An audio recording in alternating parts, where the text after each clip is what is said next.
Sanbonani, Absheni, Dumelang, Bonjour, Buenos Dias.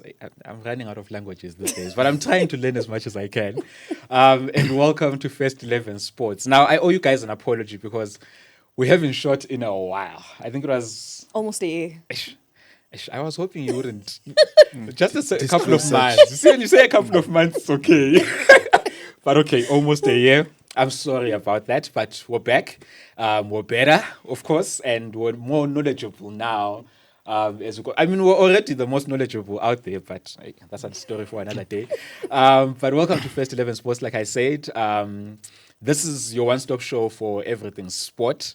For today's episode, though, we're going to focus purely on football because the football seasons are starting. Some have already started. I mean, yeah, the teams that thought that they would be cruising already and it didn't start so well. But the football seasons have started. So what we're going to cover today basically is everything that's happened in the transfer windows.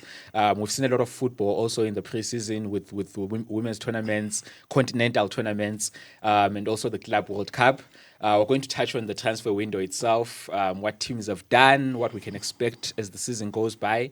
And also we're going to probably, if we have time towards the end, have a conversation about the controversial Ballon d'Or debate, right? So without further ado, man, let me first introduce the people that I have with me here. I am BISO Sport. Firstly, I'm a football analyst, I'm a sportscaster, I'm a football curator, I'm a content curator. Andile Ncube's Metro FM show, Sports Night Amplified, and of course the host of this, your favorite podcast. You don't know that is your favorite podcast yet, but you'll know as time goes by. I'm not alone, like I said. I've got Sinazo Njapha. Sinazo, how are you? Well, I'm okay. How are you? I'm very well. Are you excited about the new season? I mean, I am super excited, actually. Super excited. I just want to see what it has in store for us. I owe you a congratulations, actually, because from the predictions for last season, you were the one that was closest to getting all of them right. I think you got 3 of them right. I think I got all the league champions right. All the league champions, right? The only things you didn't get right was the cup Champions competitions, League. but the teams that you mentioned were in the semi-finals or finals. So you were close enough. Very. Congratulations to you. I'm going to grill the guys because Kev told us that Cape Town City was going to win the league and they got relegated. I've never seen a team go from being predicted to win the league to relegation. But yeah, we've also got, for the first time on the podcast, Tebogo Dipela. How are you, sir? I'm well, and how are you doing, Mr. G? Haven't seen you in It's been years. long. Yes. It's been long. We went to varsity together with Tebogo. I mean, people should know that I am a very good footballer. yes. Actually, I've got a story to tell. Gerard used to play as a centre back for us. Yeah. The funny thing is that it was my first time playing centre back. I've always been a forward. I'm a fast guy. So I've always played wing or striker. But then I've always noticed that when you're picking teams as kids, whoever isn't that good, we tell them to go defend. Yeah. So was that the case? No, but the good thing about you was we could put a offside trap because we are so fast. So we had to so I could offside trap. I could play him for Hansi Flick. Yeah, I could play him for Hansi Flick. No, the man is fast. Welcome, bro. Welcome. Are you excited about the season? I am excited about the season. Looking forward to it. I couldn't wait for it to start. The good thing is that there was a club World Cup that sort of so it didn't really feel like we were off seasons, so to say. Yeah. It was only maybe the last 2 weeks where it did feel like off season, but then prison then kicked in, and the conversations about transfers. Yes. Yeah, and what to expect. The excitement of certain teams is normally at this peak during this time of the season. So yeah. Okay, we'll get into those teams that are a little too excited. But let's just start off with just a roundup of everything we've seen, like we said in the off season, right? Before we get to the Club World Cup, there's been a couple of women's tournaments that we've seen. We've seen Copa America, of course. Mata, the GOAT. I don't think there's a debate about who the GOAT in women's football is. No, there isn't. No. It's definitely Mata, right? So the GOAT managed to get Brazil over the line. it looked tricky against Colombia in the final, but she brought them back and they managed to win that game and get, I think it's their 9th Copa America title in 10 editions. The only other time that they didn't win it was Argentina, right? We also saw the Euros, Chloe Kelly winning it for England, a very good English side, even though they were coming from behind in most of the games in those knockout stages. So Chloe Kelly managed to win it in the penalty shootout. She was sensational for them in the knockout stages. England managed to win over Spain, right, to get their 2nd title back-to-back, right? That incredible Spanish team, Bonmati, Putellas, incredible players. And then, of course, we saw the WAFCON, which was heartbreak for South Africa, losing out to Nigeria. And I think if we'd lost out to anybody else, yes, it would still be painful, but we would get over it. But because it's against Nigeria, the team that it's sort of like our arch nemesis in men's and women's football. Yeah. I think that was what was hurtful. But Nigeria went on to win La Decima, their 10th title, in 13 editions, right? So did you guys enjoy the women's tournaments? You can touch on Banyana also. How did you find the tournaments? I think it was entertaining. However, there's a lot of gap between Nigerian national team and our very own, because I feel like I think 21 out of 24 players for Nigeria, they all play abroad. So them coming in and bringing the intensity and the experience, it was something like a game changer for them. Yeah. So I feel like we need to give them credit, they did work hard for it. Yeah. And you could see that we were lacking something in the games without Uthembi Kgatlana, because the amount of pace that she gives us behind the defense of these teams is always helpful. So, how did you find the tournaments? Were you as disappointed by Banyana? Yes, but I think before we also look at the sporting side of it, remember there were also some controversy behind the background. I mean, I've seen on the news. So I think those things did affect. One could say that they probably affected the performance as well. But the one thing that I've picked up is from a technical perspective, Banyana players are so good. Because if you look at if you look at it on a physical structure perspective, they're a bit shorter, especially if you compare them against Nigerians, you look at the Senegalese women. But in terms of the technically, they are so good. Definitely disappointed for us not to go through and win the tournament. But there's, like I said, they had a pretty, compared to previous seasons, they had a probably a not so good tournament. But there's certain things to take away from the tournament. Because if you look at it from how they play, we built from the back. And that typically what happens is the other teams tend to push forward as well. So. If you did mention, had we had the pace of Tembi, for example, it would be much easier for us to go behind the back and attack from that perspective. So I feel like we also sort of lacked a little bit of pace up front. Because it was Umagaya up front, ne? Yeah. But the pace wasn't there. But the build-up was so good. You look at Refilo in the midfield; she's so good. How she's there in the build-up phase when we are attacking. But I think. Hopefully the team will rebuild and then we'll look for better performances in the future. But I think one thing that really got me excited is, as a country, we now religiously watch women football, which is something that didn't happen in the past. If you think about it, we only knew few players from the past. We would talk about Portia Mudises, there was Nukumatlo generation, but now probably even people that don't watch football religiously, they can name the Banyana team. So I think it's something to look forward to, and hopefully this is something to build on. Yes. So Dipela mentioned the stuff that happened behind the scenes, of course, with Banyana, them saying that Safa hadn't paid them, and there were games where they went there late. I remember the third and fourth game against Ghana. They said they only left the hotel an hour before the game, or they arrived an hour before the game, or something like that. Jermaine Seposune made those revelations, and she said that it contributed to her retiring also, because the mistreatment has been a lot. So there is a lot that was happening behind the scenes, right? But immediately after the tournament, before Jermaine made those revelations, there was a lot of swellings underground of people saying that, maybe we've reached the ceiling with Coach Desire Ellis, right? Do you buy into that?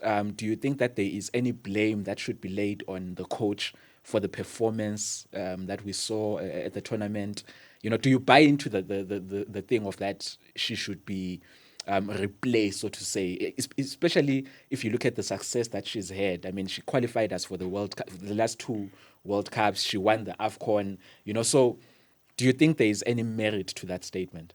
Okay, so I think we can blame her on the tactical side of things, not on in everything entirely. Because when it comes to like the late changes and the game-changing moments, that sometimes she fails to make the right decisions, or maybe we think she's failing. Yeah. But honestly, I think we should give her a chance. Yeah. The only thing we should fight with right now is the SAFA issue, because I feel like if they were given the same treatment that they give to the male teams and everything, it wouldn't be easy for them to just like start fighting and everything.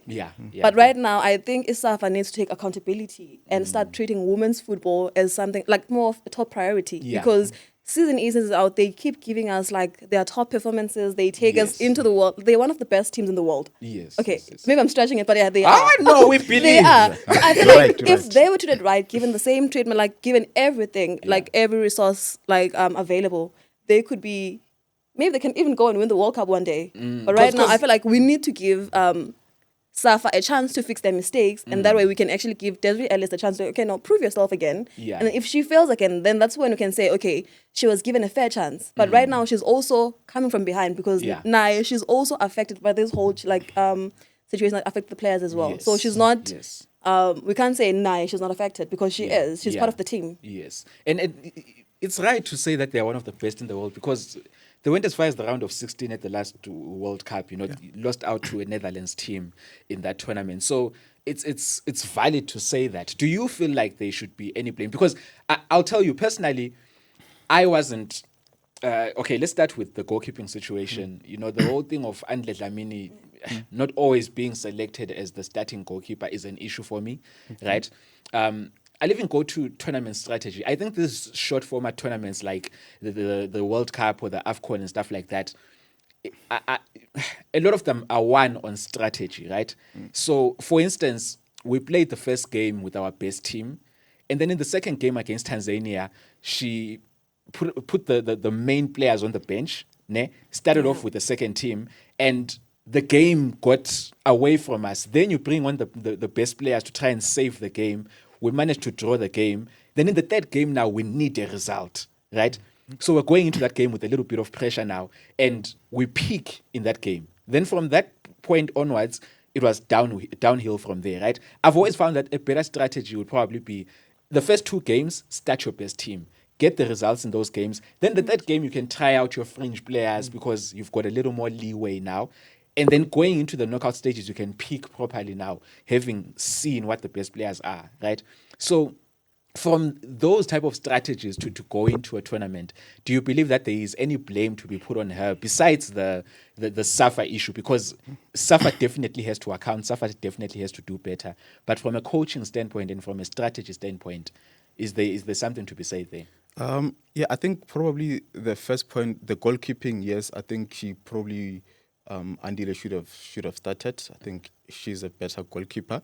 But going into the game, the second game, from how I look at it, he looked at the strength of the opponent. I think that probably in her mind that this is probably, she thought that this is the weakest team in the group. Yeah. So let me maybe try and start some of the fringe players so that when we get to the knockout stage, then they are probably in a better physical state compared to the others. So it probably, MS calculation, maybe we just need to do a little bit more in terms of the technical analysis going to those type of games to say, okay, even as much as let me try and keep the quality of the starting lineup good by not making too many changes. Maybe that's the blame that I could probably give it to her. But the thinking was probably, let me save some of the legs for harder components. That's how I sort of interpreted that. And for me, the objective, it's a tournament. The objective is to get out of the group, and we did that. So I think in hindsight, had we won that game, we'd probably be proud. But those are football dynamics. I mean, we see it quite a lot. You go into a tournament and then you try to change, and so probably he was looking at it in terms of the long term, to say that if I give these fringe players a chance, I'm upping up their match fitness. Yeah. Also, from the competitiveness of the squad as well, I know that if maybe Refilo is suspended or injured, then I know that there's a substitute who I'm putting in who has legs in her game as well. So I think that was probably her thinking that things didn't go well. But like I said, a little bit more of analysis to look at the opponents and not do a whole set of changes would have probably been a better approach. Okay. So, but at the end of the day, we're all proud. Yeah, we Banyana are. and everything that Definitely. they've done, and we can only hope that in the next tournaments they do better. Of course, I think also there's a need to start phasing in probably some youngsters into the team and refreshing the team so that in cases like what we're saying, Tembi Khatlana wasn't there, we still have someone with pace up front, a young person that can get us beyond these teams. But still, incredible from the ladies and what they've been able to do over the years. Now, I also mentioned how in pre-season there was also the Club World Cup. I mean, Chelsea emerged victorious. I mean, beginning of the season, people were laughing at Chelsea for having 40-something players. Yeah. They managed to trim down the squad. They managed to go into the tournament and win it. PSG had done really well in the tournament, embarrassed Real Madrid. They clobbered Atletico Madrid also. They lost one game, though, to Botafogo. Went on to the final, and people were really excited to see what they would do. They lost out in that final. We saw the South American teams do well in the tournament also. Mamelodi Sundowns from South Africa also did well in the tournament. Unfortunately, couldn't get out of the group, but did very well. Yeah. I mean, went toe-to-toe with Dortmund and made them look like, they were on the same level. So, holistically, Nje, just briefly, how did you feel about the tournament itself? Are you happy with the placement of the tournament and the fact that it's at the end of the season and it's so many games, and it ended a month before the season is supposed to start? Just holistically, how did you feel about the Club World Cup? I think from the logistic point of view, I don't have an issue with it since it's not something that happens on a yearly basis. So I think players can take a hit probably for that season. But looking at on the sporting side of it, I think looking at African teams as well, probably a little bit disappointed that none of the teams got out of the groups. But we did see some big performances, as we mentioned, Mamelodi Sundowns. Very passionate about Mamelodi Sundowns. We did see some big performances from Mamelodi Sundowns, but also the one thing that we probably lack as a continent or as a country is that, because if you look at the difference between Sundowns and Dortmund was not that, but we made silly mistakes that had we won that game, we'd probably be having a different conversations now. We've also seen Al-Ahly also putting on big performances. So it almost won it against Porto. Yes, that was quite a good game, an open game, because typically with North African teams, what I've seen is that they tend to be a little bit more conservative. But I saw they playing an open game. I was like, can we have this in the Champions League? Can you guys open in the Champions League? In the Champions League, you pack the bus. You go to Egypt and you get most 2 goals. No, I get you. I get you. Sinazo, for you, the Club World Cup, did you enjoy it? Holistically, how did you feel about it? Okay, to be honest, at first I was a bit skeptical about the whole setup and everything.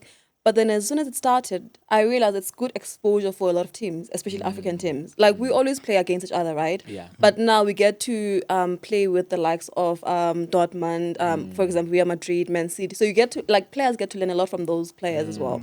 So I feel like it's very eye-opening. I enjoyed it. Yeah. It was very good. It was entertaining as well. Yeah. And to see Chelsea winning, that was unexpected. But I'm like, okay, yeah, they did great. So they fought and they were hungry for it. So I'm like, okay, now I actually enjoyed it overall. I did. Yeah.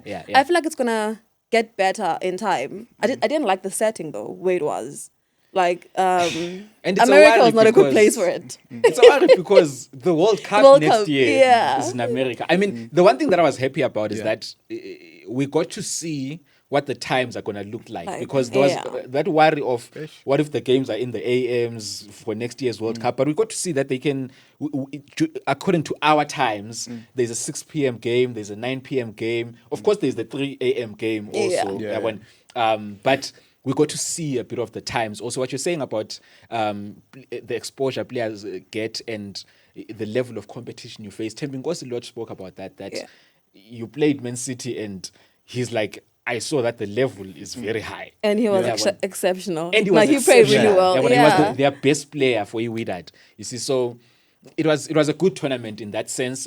For Chelsea, do you think it gives them a chance to say, if we beat PSG that convincingly and we are now the world champions, of course, they get to say that for the next 4 years. Chelsea fans will not let it rest. But now that they've had that for this young squad and they've signed well also in the preseason, do you think it gives them confidence now to say, in the Champions League we can do something, or in the Premier League we can do something? Yeah, I think it was a good test for them. And because if you look at it, building up to the final, there was a lot of talks of how PSG is going to dismantle Chelsea, and that didn't happen. Probably maybe PSG was a little bit overconfident going to that game, but for them is then in the new season they know that they've got a competitive squad, which is because they were signing a lot of players, but the strategy was that they need to from that players that they were signing, they need to find something to build on.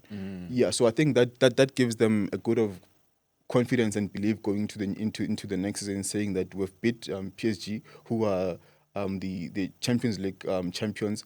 That then means that they can compete for the Champions League. They can compete for the EPL. I think they're looking for a good season ahead. For you, Sinazo, are you thinking Chelsea might be a team that everyone will be trying to avoid now in the Champions League? In the Premier League, do you think the other teams are now looking at them as possible contenders for the Premier League title?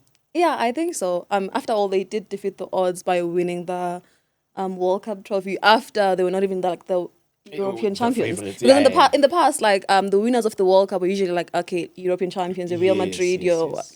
But in this time around, they just came they just stole the show. So I feel they are one team to look out for. Okay. We've covered the Club World Cup, we've covered women's football, and we've started the conversation now on that European title and all of that. Now, let's use that to transition probably into the transfer window itself, right? We've seen a very interesting transfer window, both locally and internationally. Probably let's start with the local one, right? It's been hectic. I mean, Orlando Pirates has signed about 12 players. When they've released a couple of players, loaned out a couple of players. They've got a couple of players that are going to be playing for a couple of teams now. We've seen Mamelodi Sundowns only sign a Basadine in this window. But probably they didn't really need to do that much business because they were that far ahead of everybody else. A bit of speculation on Ribeiro leaving, on Mudau wanting to leave, Shalulile also, even though we saw him on the bench yesterday in the team. Ditlaku also, a couple of days back, I saw something about him handing in a transfer request. We've seen Kaizer Chiefs make some interesting signings. So how have you felt about the local transfer window? Sekukune got Bradley Hobler, who's chasing that non-vete record now also. So how have you felt about the transfer window so far? I think it's a good thing that teams are strengthening. We need a competitive season. It's been a monopoly for quite some time. But starting with Pirates, I think they've taken lessons from the CAF Champions League encounter, because December we were looking at a 2-horse race between them and Mamelodi Sundowns. But I think the Champions League did take a toll on Orlando Pirates. Maybe so to say that a lack of depth that's contributed to this huge gap that we've seen at the end of the season. So how I see it, they took lessons from them. They're like, let's go into the transfer market and boost the squad. I think they've made really good signings. I mean, if you look at the wing options that they've brought in, you look at the strikers that they have, also in terms of the centre backs as well. You look even in the middle, because last year I felt like besides Mark Haula, they didn't have sort of a good cover for him when he's not available. And you could see in some of the games when he wasn't playing, you could see the gap. So I think from Pirates' perspective, they've made really good signing. I mean, they've gotten Sipho Mbule on a free transfer. It has a top bit. Player. He's a top player. I mean, at his best. I mean, what a player! Football brains. Even I was listening to some of the players when they're saying about him that he's able to, the way he scans, it looks like he's got like 4 eyes. Sipho is a good player, and I think he takes that Orlando Pirates squad to the next level. So also it was also good to see Kaizer Chiefs making quality signings, because in the last season one of the issues that they had, it was the fullbacks. So I did see that they've made signings on both the right back as well as Thabiso Munyane coming in, Marco coming in. Yeah, and they've created depth in those in those spaces as well. And you've also seen some of the signings that they've made in the middle of the field. Probably because Gele is there. I feel like he's a good player. Got Ndlovu also. They've got Ndlovu there. They've got Chislet there. So also Nkosi Mpilo has played well in the during the off season. Such a good player. Such a good player. Such a good football player. brains. Even that Zwane kid is a really good player. Even though I feel like we haven't seen the best of him yet. So they've got a good squad building there. Yeah, they've even in terms of, we just have to see how the output is, because they've also rumors that they're signing a couple of strikers. Yeah, I think that really excites the league as well. You also look at other clubs as well. Most of the teams have really boosted their squad, and we're looking for quite a good season. You can even see with how it kicked off. Some team got 1 point on Saturday, others got 0, others got 3 points. So this is really making up for quite a good competitive of season, which is what South African football needs. For you, Sinazo, transfer window holistically. I think Orlando Pirates stood out for me. Like the way they planning their things. I feel like since they're signing a lot of young players, I think they're thinking more long term. Yeah. Because now, we spoke of this last season that, they didn't have like a plan B. And right now, they have a lot of players and they can work around them. So I feel like, they're planning long term and they're coming for everything. And you speak about young players. I think Sundowns has got 7 players that are 23 and under in their squad. Orlando Pirates, on the other hand, has got 16 players that are 23 and under. So it's a very young squad building for the future, like you're saying. With regards to Kaizer Chiefs, what are your expectations for them for this season? Like if we say league position, where do you think they'll finish? How do you think they'll do in the CAF Confed Cup? Will they get to the the group stages, and how far do they go in that?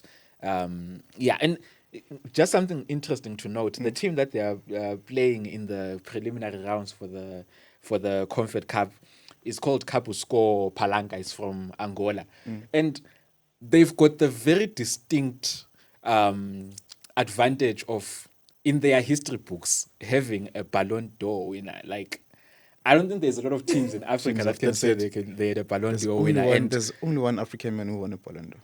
And it's not even an African man. They've got one of the greatest players of all time. In 2012, Kapusco, listen, when I saw this, I had to double check. I don't know on how many sources. Kapusco Palanca in 2012 signed Rivaldo. The Brazilian maverick, the great Rivaldo. The one and only. And he played for them for a couple of months. But then, unfortunately, when he left, a few years later, they had a case at FIFA for not paying him the money that they owed him. But that's the caliber Kaizer Chiefs is playing against here. Team that has a Ballon d'Or winner in their history. How do you think that they'll do in the CAF Confed Cup and in the league also? Where would you place them? Okay, for Kaizer Chiefs, I feel like lately it's been hard to predict their future. So I feel like for me to even speak on them, I need to see them play at least 5 games. And then I can say, this season they're coming with this approach, because they can sign players on paper and then, they're looking good and everything. And then when they go into the pitch, it's a whole different story. So right now, I think they might go far, but to be honest, I'm not really sure just yet. Do you believe in the notion that Kaizer Chiefs jersey is heavy for a lot of players. Yeah, it is. I mean, they've been like in the top 2 for ever since I was born, actually. Yeah, like had the likes Dr. Kumalo, Lucas Radebe, Pure Shabalala. A lot of players played for Kaizer Chiefs and they were really good. So now whoever's coming on, they have those big shoes to fill. Yeah. And it's pretty hard for them to do that. Okay. I'm probably putting you on the spot here. But do you think Orlando Pirates has signed well enough to close the gap with Mamelodi Sundowns? Yes, I think they have made good signings, but I don't see them winning the league over Sundowns. Okay. I think it's gonna be close. Yeah. We're looking at probably going to the last 3 games, but I don't see Pirates winning the league, and that's because I still feel like the players need to adapt as well to the way Pirates plays. So that's why I'm saying this season I don't see them winning the league. That's because of there's that adaptation period that they still need to go through at Pirates. But they've signed well. Don't take me wrong. Yeah. Okay.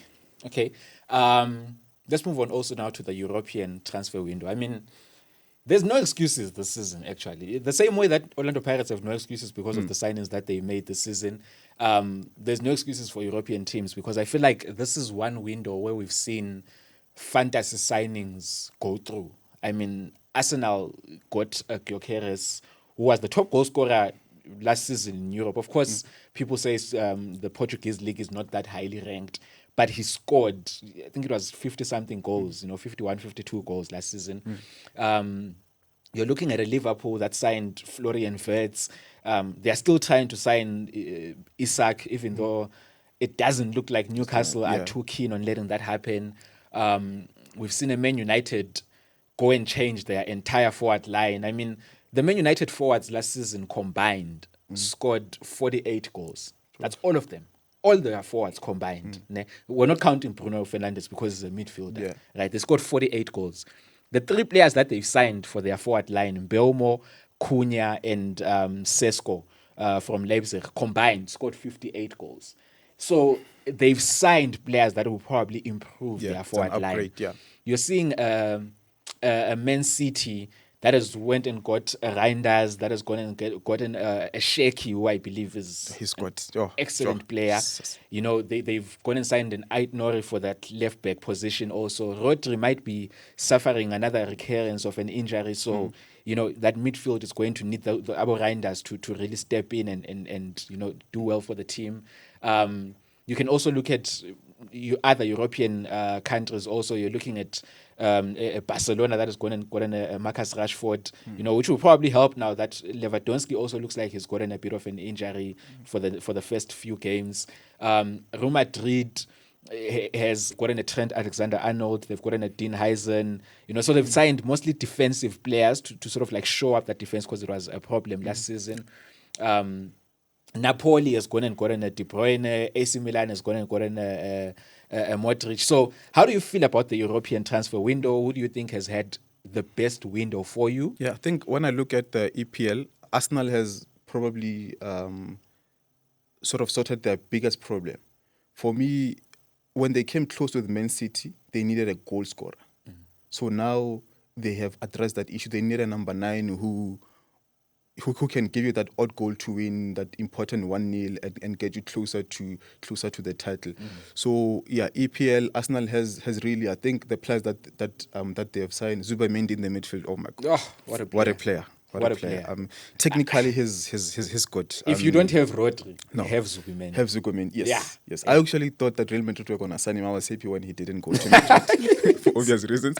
Yeah, so I think they have signed probably in 2 key positions because they didn't renew Thomas Partey, so they got Zubimendi and they addressed their biggest challenge, which was getting that number 9 who's going to give you 20 plus goals in the league, which is probably what they need to get closer to the league title.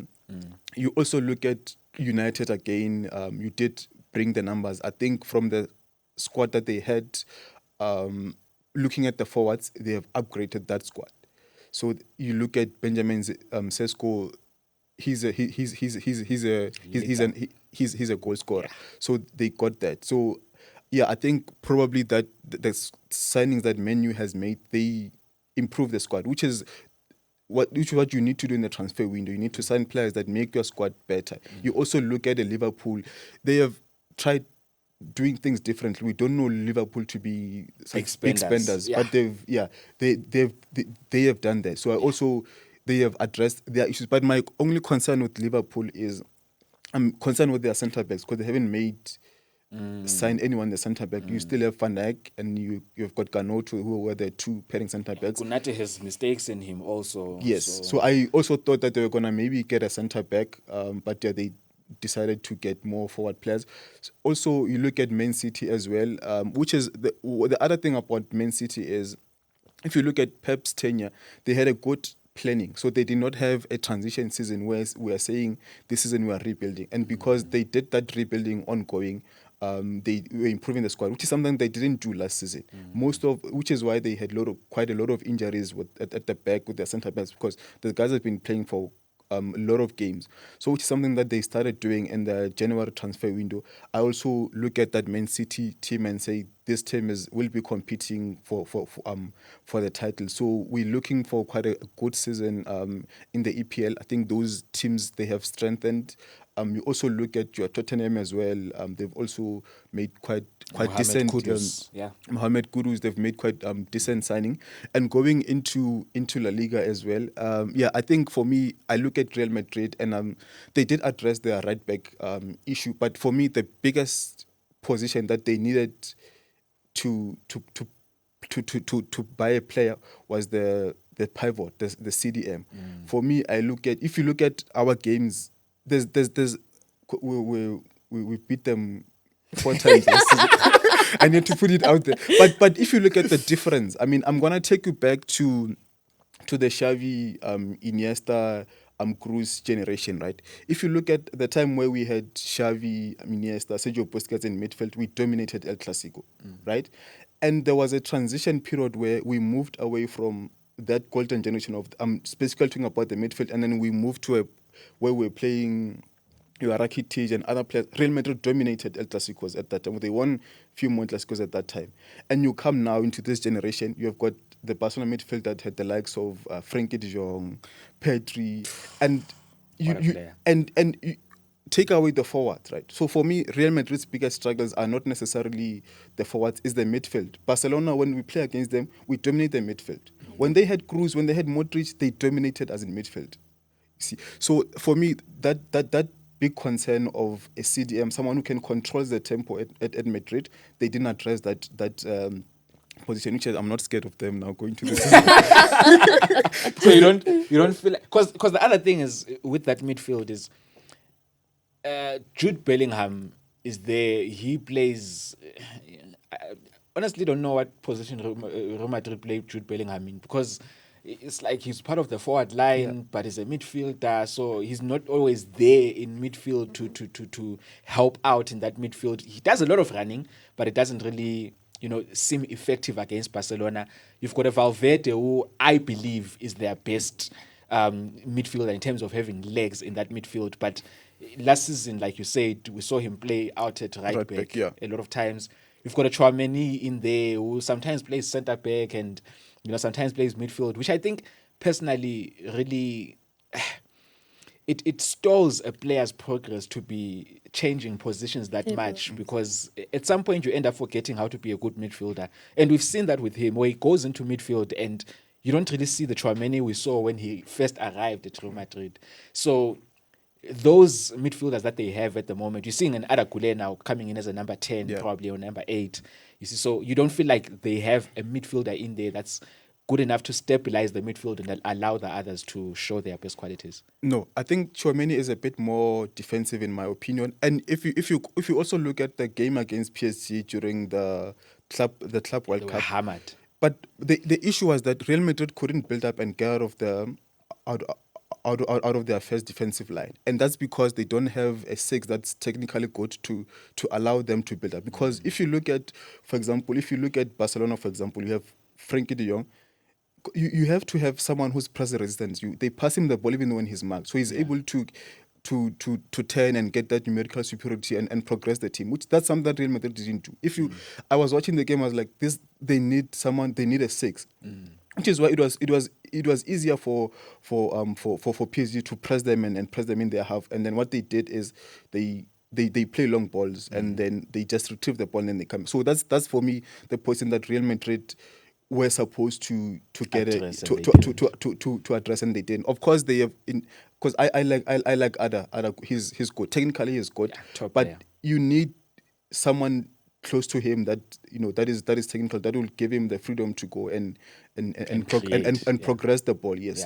So I think for me that is their biggest weakness in that squad. I mean, you compare them with Barcelona, of course. You look at how Barcelona's midfield, for example. You've got a Frankie de Jong, you've got a Petri. Those are both players.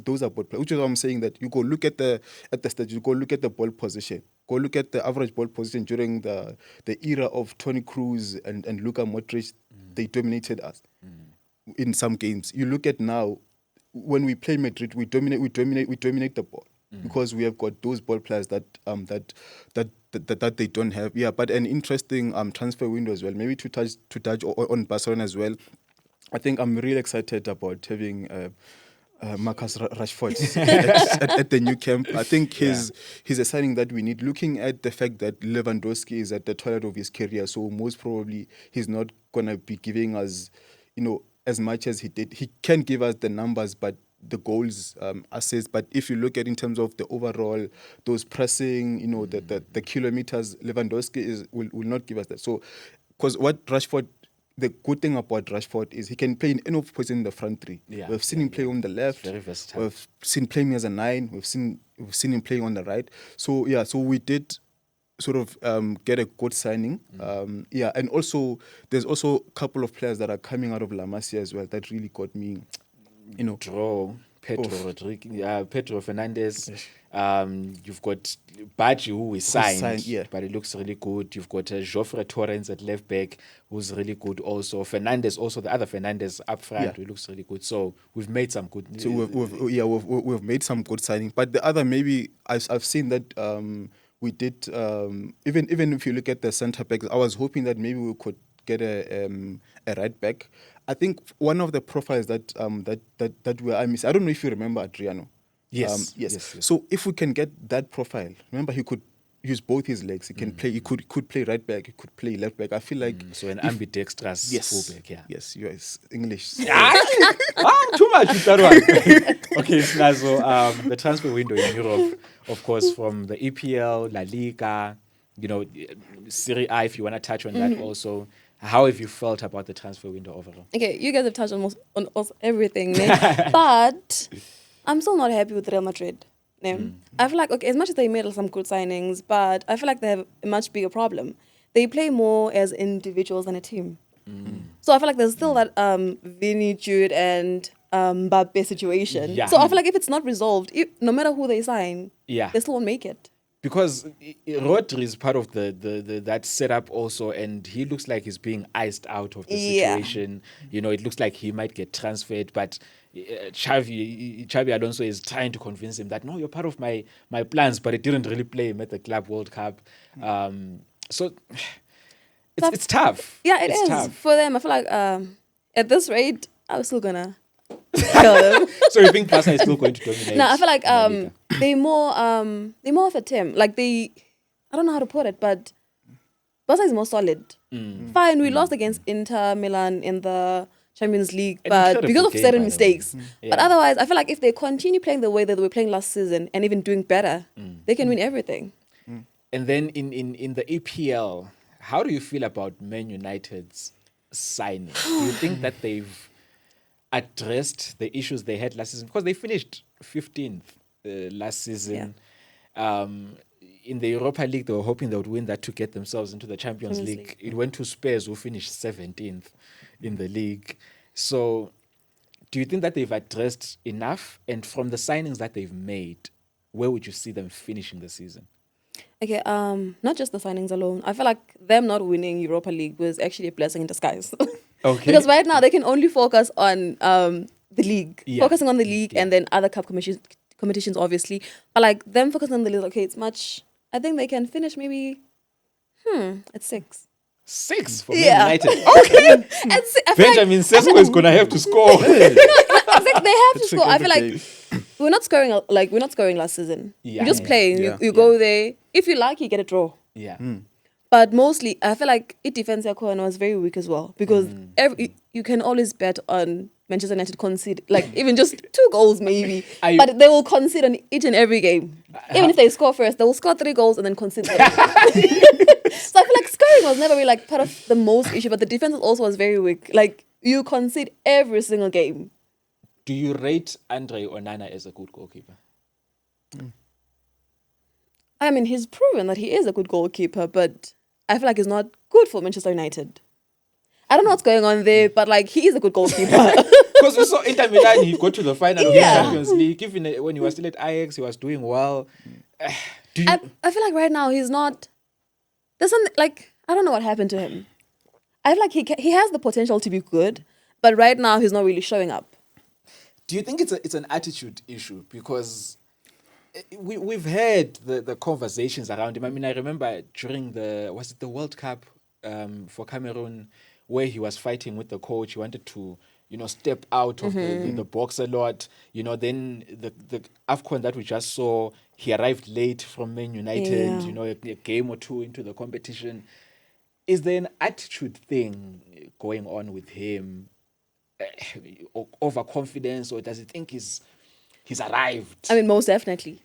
I feel like the fact that he before Man United signed him, like he was really like one of the top goalkeepers and everything. I feel like that got to him. So now he's got that star mentality. More like, okay, I'm gonna come first every time. So the fact that Cameroon called him up and then at first he couldn't come and then he came 2 games late, I feel like, okay, something's wrong with you because you feel like, okay, everything is going to wait for you. You feel like you don't have a replacement. Yeah. So he's got that star thing going on. Ego yake is too much. To be fair though, does he have a replacement at Man United? Yeah, that's actually the point I was trying to make is that I think for me they should sign another good keeper to compete with him. Because there's Bainde who doesn't really play that much. Yeah. There's Heaton who doesn't really play. I mean, preseason they've been playing, but as soon as Andre Onana comes back to the team, they are going to the bench. Martinez is available on the market. They should go and sign him and make that position a bit more competitive. I think that's what they need. Okay. We'll see it with Arsenal a lot. Arsenal had Ramsdale who was doing well. They signed David Raya. David Raya took over. Ramsdale left. Now they've signed, I think it's Kepa also. Yes. You see, so they are very serious about creating competition there. Also serious about signing Chelsea players. Oh, they love the Chelsea player. Oh, they love the Chelsea player. I mean, Madueke is there now. Sterling last season. So, yeah. I mean, Nicholas Jackson is available. I don't know. Maybe someone will sign him. Maybe Newcastle because they've been struggling in the transfer window. So from the signings that we've seen then in European football, I'm putting you on the spot here. Who is your... if I could say 2 favorites for you in the Premier League, if I could say maybe the Champions League also, and who's going to win La Liga? Do you want emotional responses? Hey, you can give me emotional or...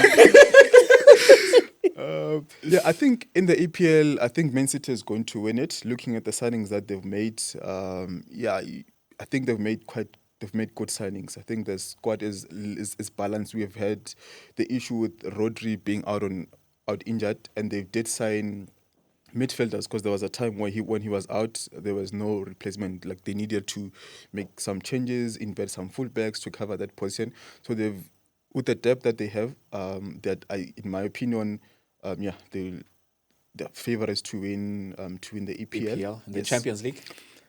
The Champions League, it's about time it should come to home to the Camp Nou. So Barcelona.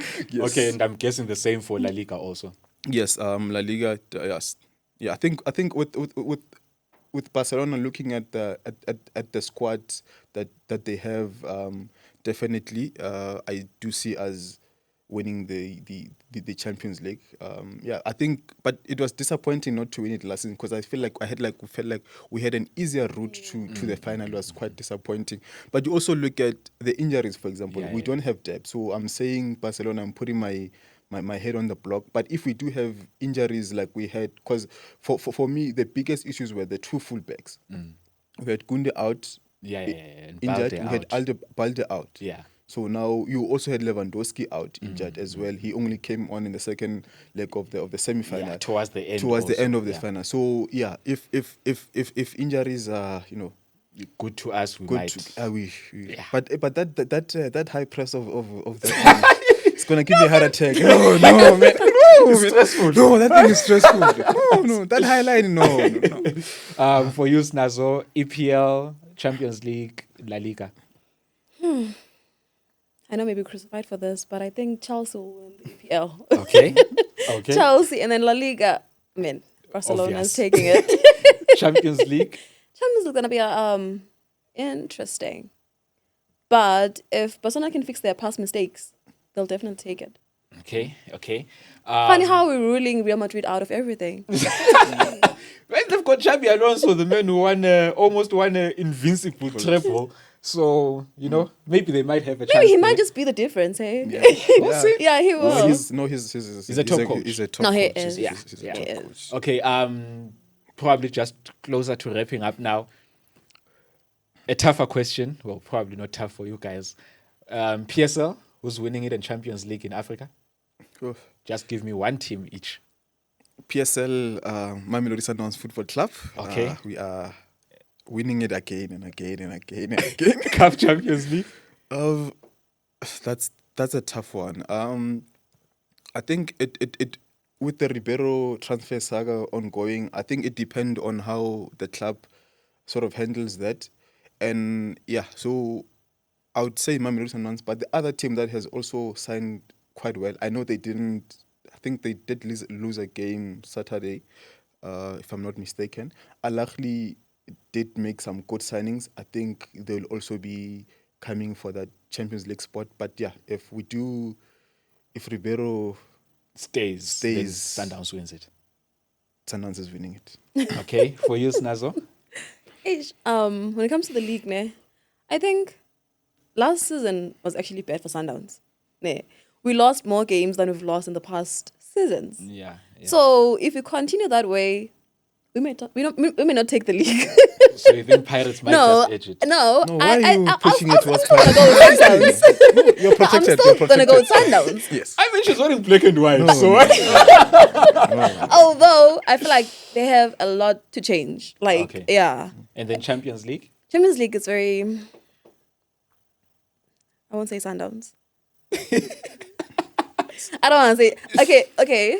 Personally, I want Sundowns to win it. But I think it's going to the north. As usual. I think it's going to the north. Okay. Just to wrap up then, there's just a couple of things I want to ask about very quickly. Ballon d'Or. Who do you think should win the Ballon d'Or? I think if you look at it in the previous seasons, the Champions League dictated who wins the Ballon d'Or. I think it's gonna go to Ousmane Dembele. Not that I don't feel like he was the best player in. Because that's always my argument. Is it about who won the Champions League? Is it about who was the best player over the season? Is it about the numbers? Is it about being the best player on the field? Because I think if it goes to who won the Champions League, then Dembele wins it. If it goes to who was the best player in the Champions League, then Rafinha wins it because 13 goals and 9 assists. Yes. No one was anywhere close to him. If it goes to the best player last season, then Lamine Yamal has a shout also because over the course of the season, I think actually from the beginning of the Euros, Lamine Yamal has been the best player in the world, right? So it depends on what the criteria is for you. Who wins it? So, like you said, it's very confusing to know how they select the winners. So I'm gonna go with Ousmane Dembele as well. I feel like it's high time he got some recognition. He deserves it. He played well. He was not the best player overall, but I feel like he won everything after all. Okay, besides the World Cup, but he won everything, and he was influential in all those games. So I feel like he should win it. Okay. I mean, personally, I hope it goes to Lamine Yamal. I like controversy on the timeline. Okay. I have to disagree with you on that one. I would fight with you. I want people to fight. I like watching people fight. Okay, I understand Lamine had a great season, right? But he doesn't deserve the Ballon d'Or right now. I feel like it's still upcoming. He can still win it maybe this coming season if he does well. But last season, what else? Okay, he didn't win the Champions League. So you feel like So I feel like he doesn't really deserve it that much. He played well, he did everything right, but there's still a lot of room for improvement for him. Okay. I'm gonna pose two different questions to you guys. This is just a curveball because we're almost done. Ne? But the G Sport Awards are happening, recognizing women, of course, and it's the 20th edition of the G Sport Awards. Kes Naidu has done incredible work with that. I saw some of the categories. I saw the likes of Abo Prudence Sekhodiso in there. I saw a Julia Stewart in there. I saw a Vusiwe Ngcobo in there. Zanele Botelwa is also in there. Kgothatso Montjane is also in there. So how important is that for women to get the recognition, that representation, for them to know that what they're doing in different sporting codes in the sporting world is so important? Okay, so sports basically is mostly male dominated, right? And I feel like what G Sport is trying to do right now is trying to bridge a gap that is between men and women and everything. So them doing that to recognize women, it's something I stand for, actually. I love it. And I believe like they're doing something amazing. And it's not every day we get to see a woman being recognized, getting like their flowers and everything. So I feel like what they're doing is something that's taking a step in the right direction. Okay. I'm going to come to you for a controversial one. Very quickly. Very quickly. We saw the PSL Awards. And goalkeeper of the season went to Sipo Chain. Defender of the season went to Nkosinathi CVC. Midfielder of the season went to Makaula.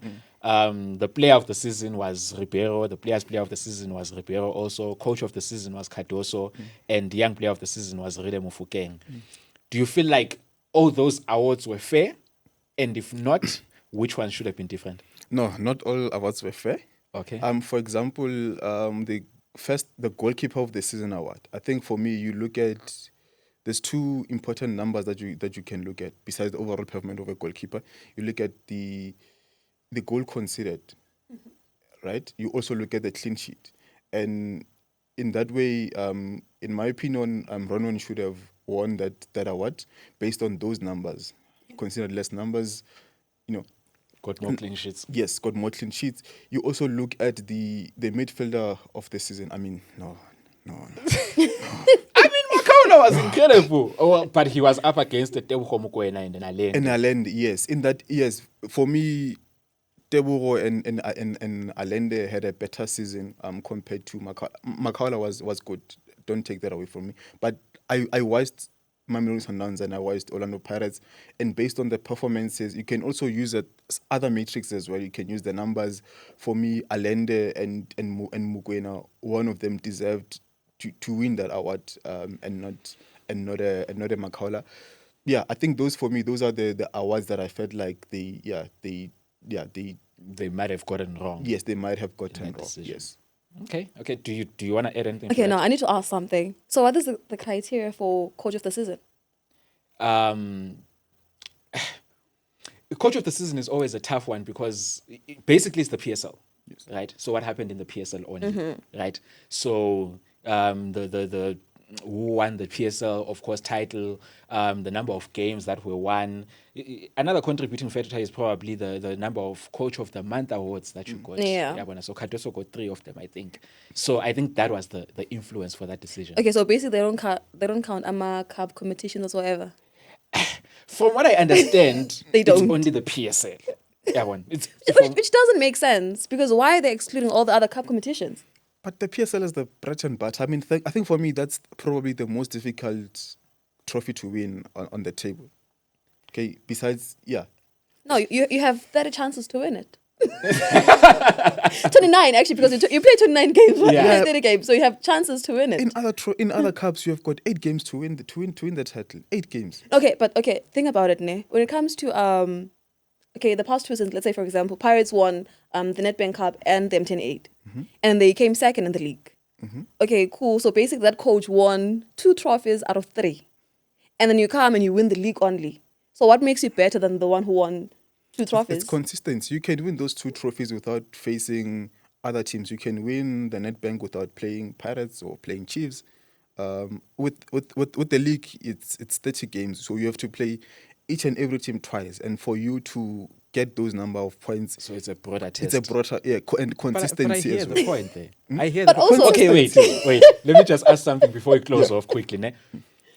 Sundowns only won the league last season. Yes. Usually, Sundowns wins the league. They don't win cup competitions, right? I mean, they won the AFL the previous season. Ne? They do well in the Champions League, but they can't seem to get over the line there. Does that quantify it as a good season? If Cardoso this season wins only the league, do you look at it as a good season? Because that's another conversation to say they only ever win the league. No, but maybe let me track back a little bit. If you also go look at Cardoso's numbers, right? They were, how many points did we get? What, 73 in 28 games? That's in as much as we did lose games, probably more games than the previous season, but he got more points.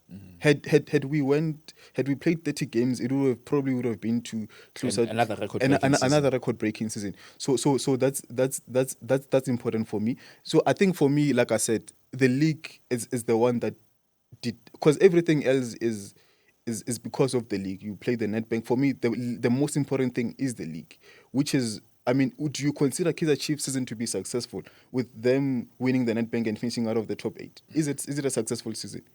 It's not. It's not. I mean, it's great that they ended the trophy drought, but fans would be disappointed that they didn't finish top 8. Yeah. Yes.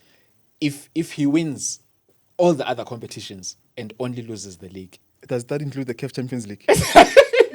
Let's say domestic first. No, domestic, no. I wouldn't. I'd rather win the league and lose all the trophies. Unless if it's there's Champions League there. Can I trade a PSL title for a second star for Champions League? Definitely, yes. And for you? Nah, of course, it's a bad league if he loses the league and wins domestic cups.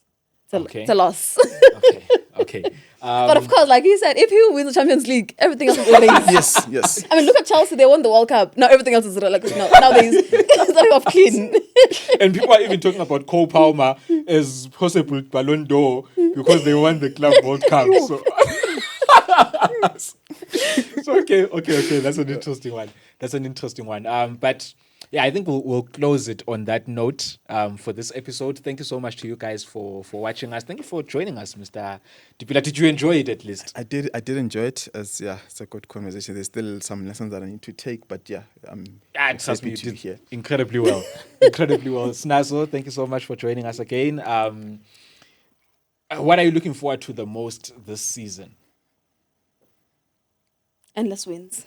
And for your teams. For your teams only. Thank you so much to you guys for joining us, and hopefully we see you again on more episodes coming up. I hope I didn't scare you away with the controversial questions.